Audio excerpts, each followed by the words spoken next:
And this will be a kind of informal introduction because Calvin is a member of our club. And so we all know Calvin, except for Trisha Ann.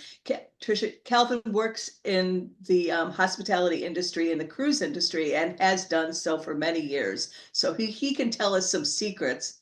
Of course, we're recording this, so I don't suspect the secrets are going to be huge. But anyway, we're going to enjoy learning what goes on behind the scenes. Take it away, Calvin. Sorry, Marie. We want to know how to get cheap tickets. That's part of the Q&A session. Okay, wonderful. Yes.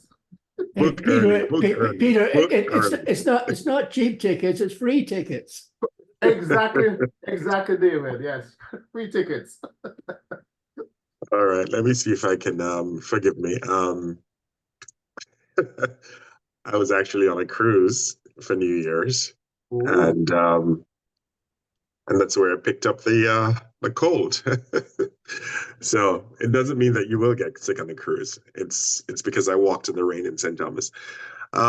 Morning, everyone. Let me see if I can figure out how. I'm so accustomed to using Microsoft Teams. Can you see my screen? Yes. Okay. All right. So I'm used to Microsoft Teams. I'm not very familiar with Zoom, so I kind of figured out a little something here. Just an informal talk with you about the little I know about the cruise industry. I know more about Carnival than I do the overall industry, but of course, I did some research and was able to bring a little something together for you. As Marie said, I've been with the cruise industry for a long time, going on 24 years now.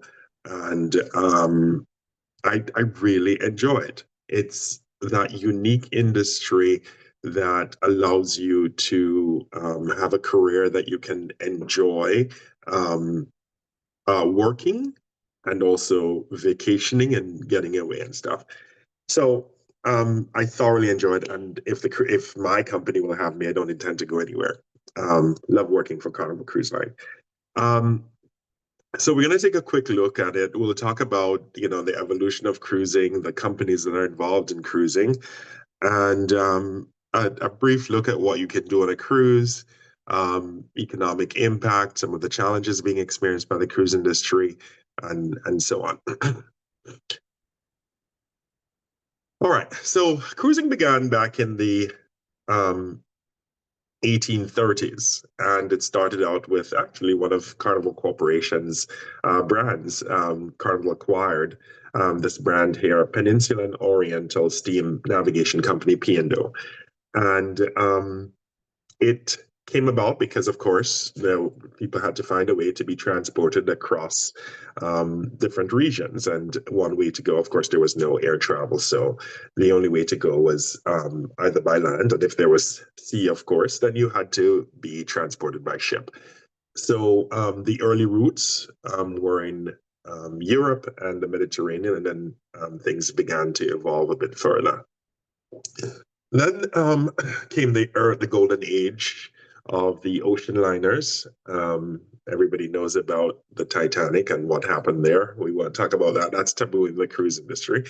There is, the Queen Mary and other ships that were built back then. They were primarily for transportation, like I shared earlier, and they offered some luxurious accommodations for people who had the money and could afford it. And we saw that with the Titanic, right? All the people were just crammed in and had small spaces. Then the industry started to grow more in the 50s and in the 60s. And cruise lines like Royal Caribbean and another Carnival brand that was acquired by Carnival Corporation later on, Cunard, the UK-based company, started to offer more access to cruising, and it became more than transportation across the oceans. And it was primarily for middle-class travelers. I think most of us would remember The Love Boat, a TV series that started in the 1970s. That popularized cruising. That made cruise industry popular. As a kid, I remember watching it. in the early 80s, late 70s, watching the Love Boat on TV and how exciting it was. And you didn't think there was any access for everyday people. It appeared that it was just people who had money who could cruise. But then this show came along and it started to expose the wider audience, of course, with television and so on. Everybody started seeing it and looking at taking this as an opportunity to take a vacation. The industry grew in the 80s and the 90s, and then bigger ships started to come about. And up to today, now into the 2000s and up to present, we have these mega ships.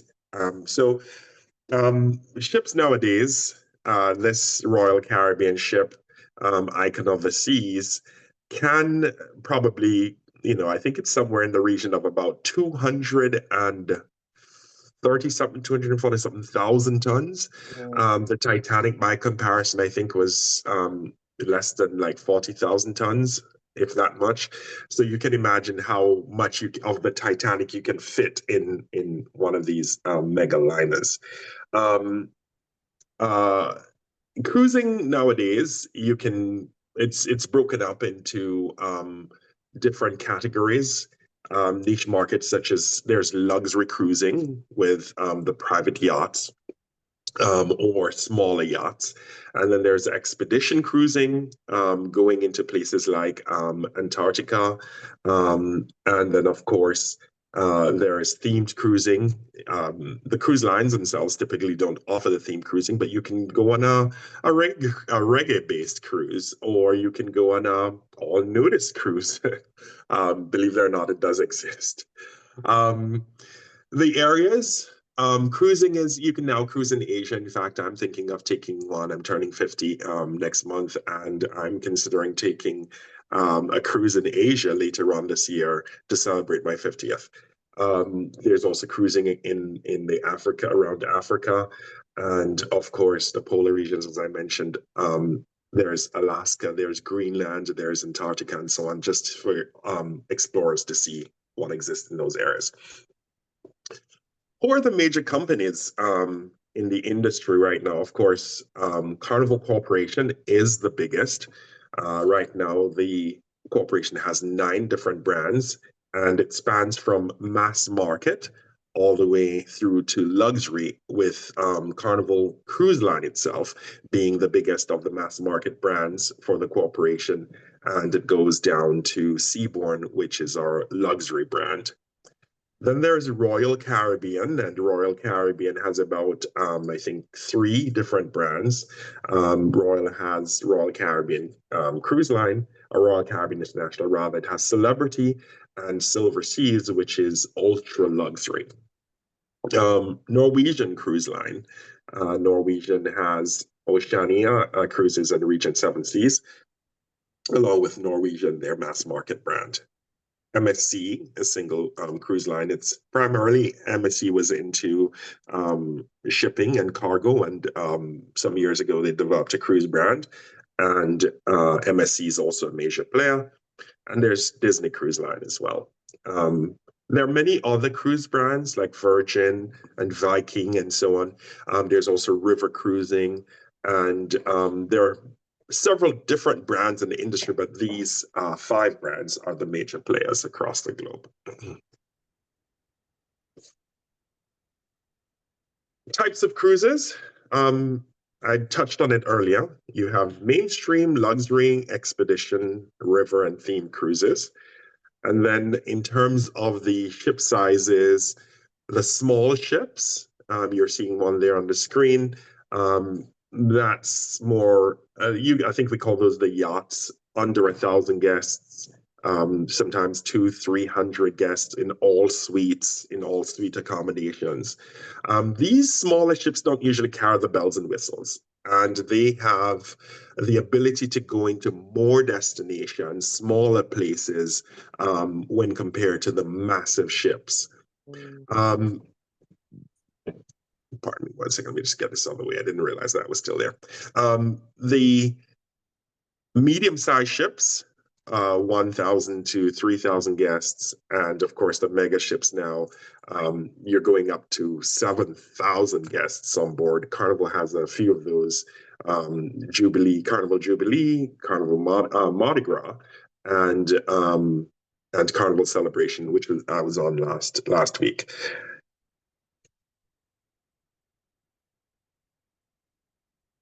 Onboard activities. So what is there to do on a cruise ship?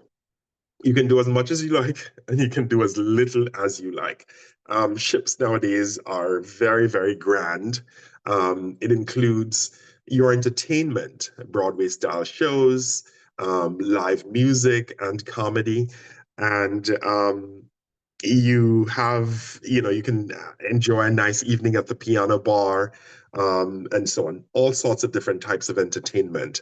And these activities can start morning time, as early as 6 o'clock with a morning show, or some sort of exercise activity going on, and it runs all the way into the late night. A big part of cruising now is casino operations and so on.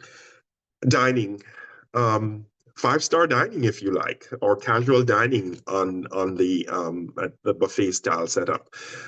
These dining experiences are quite exquisite, as much as you'd like it. There's so much variety, and you can imagine on a ship of 7,000 people, there has to be many different options for dining. While I was on Celebration last week, there are probably maybe 10 different ways to have dinner. And if I touched 4, I touched a lot. Some cruise lines do charge for some of the experiences. Some of them are included, but always the main dining room is included, and the buffet style meals. Recreational stuff. We've gone, the industry, we've gone wild, really, really wild with some of the activities that we can do. There is rock climbing. You can ride a roller coaster. You can do bumper car riding. There are water parks. There is suspended bikes riding in the sky. I don't think I cannot think of anything that they haven't put on the cruise ship that's on land right now. For those persons who prefer to relax, you have really nice spas, wellness centers, there are gyms on board, and of course there's some access for adults only areas. Virgin voyages, no kids are allowed on Virgin, and there are some areas, for example, on Carnival, where Serenity, guests must be at least 18 years of age to access those areas. Some folks cruise for the educational side of it. Guest lectures, you can learn to cook on board a cruise ship these days, and of course, cultural workshops and so on. And who can forget the shopping? They're literally, comparable to shopping malls. You can buy from a pin to an anchor on board a cruise ship these days. Luxury brands, perfumes, jewelry, clothing. I always say, if you're going on a cruise, the 2 things you should never forget, your ID, your travel documents, and your wallet. Anything else, you can find on board a cruise ship. It's all there. All right, so some of the more unique things. This is a look. This picture you're seeing is a mock-up of Bolt, our roller coaster on board 3 of our mega ships. I've done it. It is very scary to think that you're out in the open ocean and you're able to ride this thing around a certain section of the ship. Some people think that it goes over water. It doesn't. But it is still very scary. I'm not a roller coaster kind of guy, but I braved it, and once is enough. You have skydiving simulators, you have virtual reality gaming, and of course, Royal has robot bartending. You can have a robot make your drinks and serve it to you. Some of the unique activities, which I mentioned earlier, skating rinks, go-karts, roller coasters, sky bikes, and so on. Luxury and adventure, submarine tours, high diving shows, and wellness retreats. Impact of the cruise industry on employment globally. And this is one thing that I'm really, really proud of, because as a Jamaican, I remember growing up from my community, there were several of mostly men at the time who worked on cruise ships. The cruise industry has estimated 1.2 million job impact across the globe. And many countries, including the Far East Asian countries, like Indonesia and the Philippines, you'll find a lot of those persons on board, and many Europeans as well. And especially for the Caribbean and the Asian employees, you're really able to take care of a family with just one person working on board a cruise ship. Onboard roles. It's estimated that across about 300 cruise ships, there are about 250,000 employees across those 300 cruise ships. 250,000 employees across 300 ships, sorry. Shore-based roles, the corporate offices are mostly in the US. Ships are registered not in the US, but in Panama and the Bahamas for the most part. I'm sure you know, would be for the tax reasons. Corporate offices and port services and tour operations with over 150,000 jobs globally. And then you can imagine the supply chain impact. How much does it take? How much effort needs to be put into getting supplies on board a cruise ship? I remember during the pandemic, there was an article that I'd read, or I think it was a news bit. I was very surprised to learn that a pig farmer in a rural area here in the States had to, unfortunately, euthanize many of his pigs because the industry had been shut down because of the pandemic, because of COVID-19 for well over a year. And while he was able to, make a living from selling his pigs to the cruise industry, there was nowhere to sell them to. The industry had shut down, and so unfortunately he had to euthanize thousands of his animals.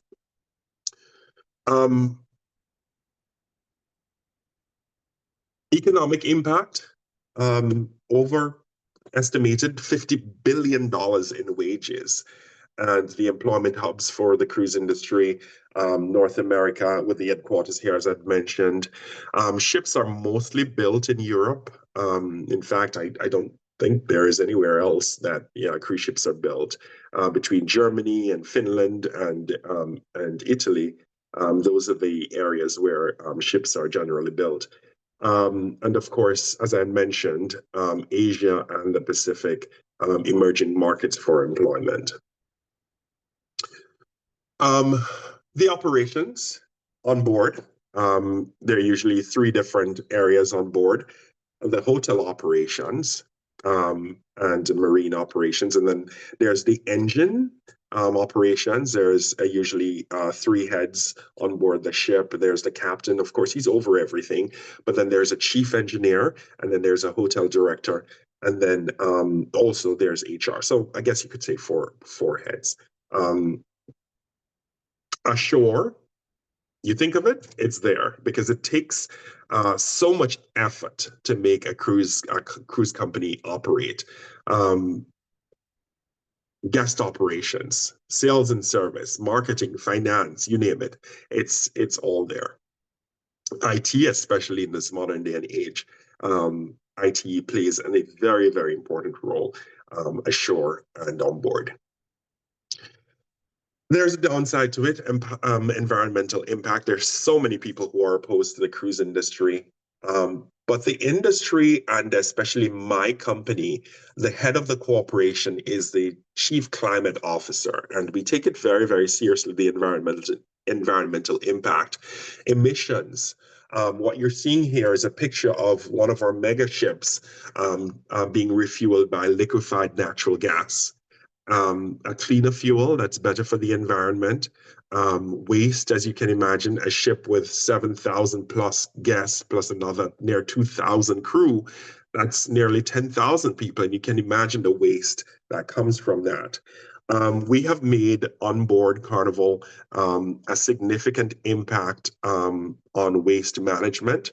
One of the things we do, we encourage guests to take smaller portions. If they want more, go back and try. So we use smaller plates and so on, not to prevent you from eating what you want, but most people will want to go to the buffet because there's so many options. If you had a tray, you'll take so many things because you probably just want to sit down and eat and not go back. But take a small portion, try it. If you like it, go back. So that's one way we try to manage waste. There's also we have digesters on board for soft waste food items. We dump them into a digester, and that has enzymes which will consume all the particles and turn that into water. Biodiversity concerns and so on. What is it? I can't remember the term. When we're going to New Zealand, we literally have to have divers go under the vessel and scrub the ship. What is it? Barnacles, I believe. And parasites don't get transported from one country to the next or from one region to the next. Sustainability, as I mentioned, we're looking into cleaner energy and more efficient waste practices. Calvin, we're down to about 5 minutes or so. Yes, sounds good. We'll be wrapping up then. Challenges and opportunities. Pandemic recovery. The industry shut down completely for well over a year. And of course, environmental regulations. We have to make sure we're in compliance with all of those. We have a whole division that's dedicated to environmental regulations. The opportunities that exist, expanding the markets, technological advancements, and of course, having a sustainable industry. Those are some of the challenges. And pros and cons of cruising. Mostly all-inclusive. Your accommodations, your meals, your entertainment. You can go on a cruise ship after you've paid your cruise fare and not spend $1 more, right? Sightseeing, you get to go from destination to destination in a short time. And generally, it's very affordable, and you get to unpack once. You only have a short time in most ports of call, less than half a day, a few hours, sometimes 8 to 10 hours. You might get an overnight here or there. No early departures. You're looking at a ship here at sea with the environment, with the horizon off there. When you're at sea, you're at sea. There's no, I'm tired of this, I want to go, unless you're on land. Because of weather and so on, hurricanes, you can have itinerary changes, and like any other machine, cruise ships do break down, unfortunately. So, in conclusion, it's a dynamic industry which is resilient. It has done a significant amount of shaping of global travel. And its innovations and challenges pave the way for future growth. All right. That concludes it. Wow.